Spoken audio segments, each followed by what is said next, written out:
There's approximately 46,000 people incarcerated in the state of Ohio. There's another 36,000 people on probation or parole. And we have to do something in order to reduce those populations. And I believe that reentry is the vehicle to change or to decrease that population. And it's occurred to me over the years that the only guarantee of a way to deal with the crime problem and to decrease recidivism is to help people help themselves to successfully re-enter and remain in the community. We're not just talking about how do you help a person get a job, get education, find housing. Those are the big things, okay?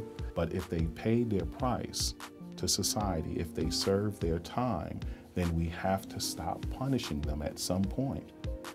And we have to try to create systems that allow them to be men and women and productive men and women. So if you don't get involved in reentry, reentry will probably smack somebody in the face. It will smack you in the face in your tax dollars. It will smack you in the face if somebody breaks into your house that's a drug addict. It will smack you in the face when we start building these prisons. Our children, we can't educate them because we're spending resources that we could be spending on schools, we're spending on prisons. So for no other reason than it's the right thing to do, we need to be involved. All of us need to be involved in reentry.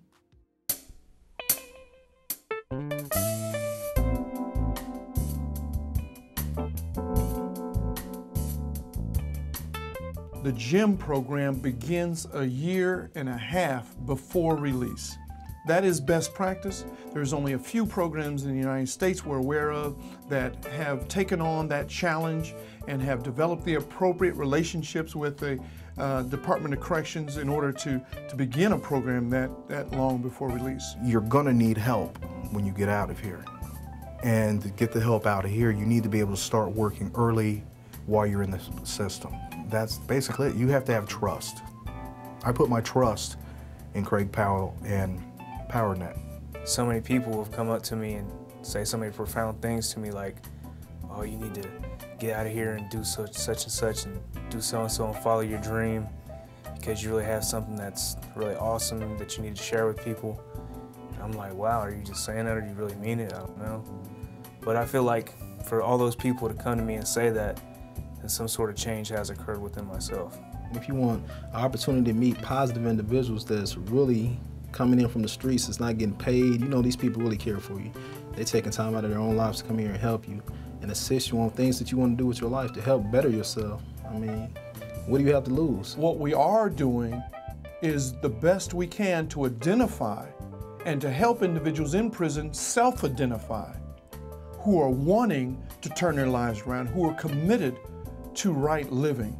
When I first started, just growing up, period, I was emotionally detached, and the program has answered some questions about life and living and putting things in the right perspective, and basically allowed me to be vulnerable in a healthy way. You know, the friendship and healthy ways to love and healthy ways to think. It's amazing that after all the years, if properly framed and if challenged out of a spiritual and a caring sense, that these guys are willing to suspend their disbelief in a program for just a few minutes. That's the reward for me personally.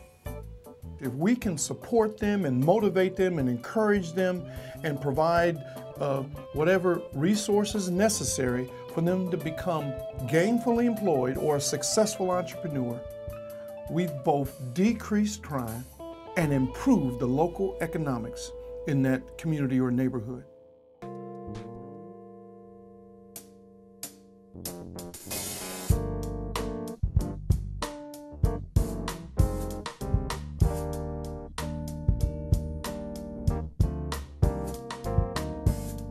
When they come back into our community, I want them to not be a toll on our human services, on our unemployment, homelessness, all the little things that affect our county through dollars.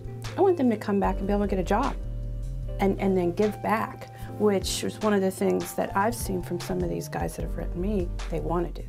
First and foremost, we need concerned community partners. We need concerned citizens and residents to step up, to lend their time to this effort.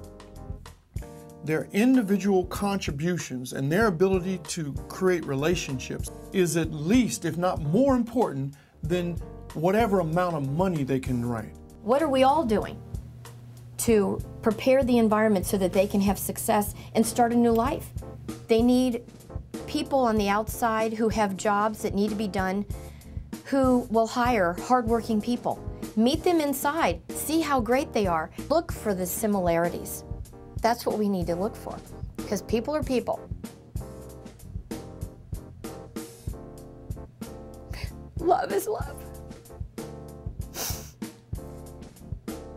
And we need to share more of it, all of us, to make our community, which is what we care about right here, better, and that also impacts the world.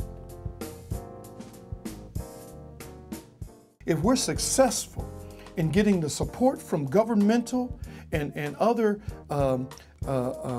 organizations, private corporations, in helping individuals who are coming through the criminal justice system, who can't we be successful in helping?